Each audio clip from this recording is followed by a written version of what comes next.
Welcome to week 3 in 6 weeks to a faster first step.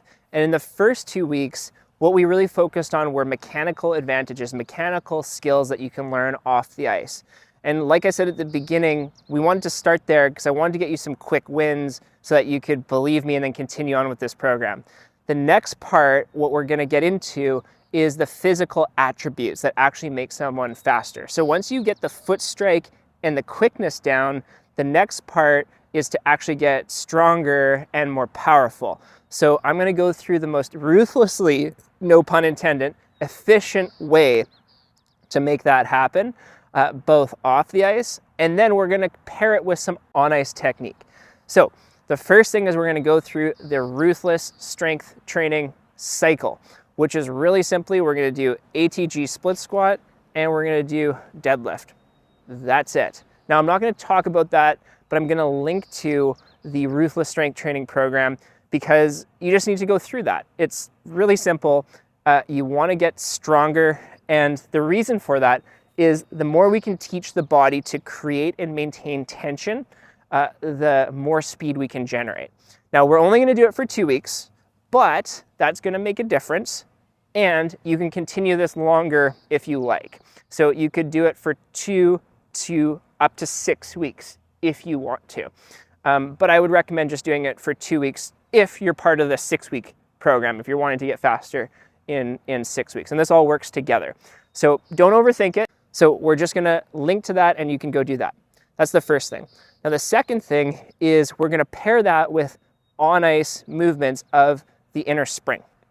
So what we're gonna really just focus on now is we're just gonna do reps of 10 to 15 meters of a quick start from a standstill. So no matter what we're doing with Mars blades or on ice, we're just going to start from a standstill and we're going to take off and we're going to skate 10 to 15 meters.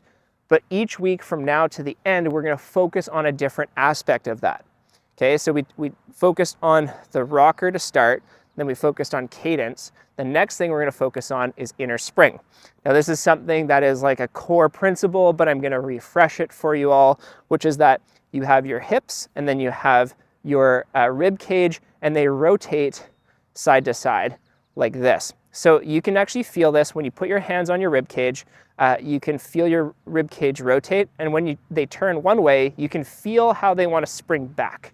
If I put my hands on my hips and do the same thing, I can feel that same rotation, that there's this rotation and then there's this spring that your body wants to naturally twist back to. I call that your inner spring. You have these muscles called your internal and external obliques, which are arranged diagonally like so, and when they stretch this way, they trigger a stretch back. Now this is the case when you're really doing any movement, but particularly when you're running, you'll notice that as my left leg drives, my right arm drives across, and what's happening there is it's creating a counter rotation. And the harder my upper body drives this way, the harder my lower body can drive the other way.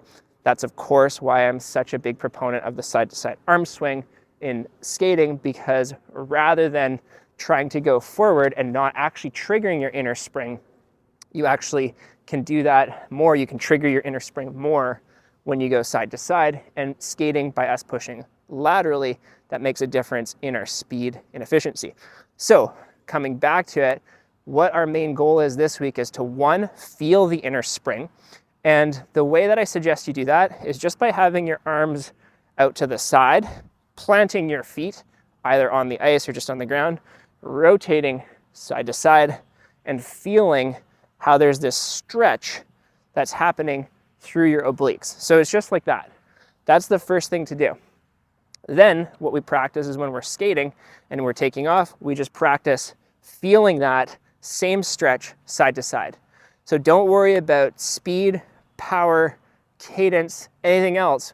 When you're feeling the inner spring, you're just going to do the reps that we've allocated, and you're just going to feel the stretch.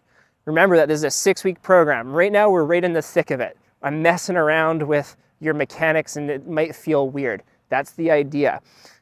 Because at the other end, once you put it all together and you feel inner spring, cadence, rocker, some of the other things that we're going to talk about, you're going to just feel it all click. but that's coming at the end. For now, we're really messing with things, and that's what we're gonna do. So throw everything else out the window, just focus on the inner spring when you're doing these strides. Feel that stretch across here as you're doing your strides, and I think you might notice an increased efficiency, even if it doesn't necessarily feel faster yet. So that's the inner spring, and this week is all about ruthless strength training and the inner spring.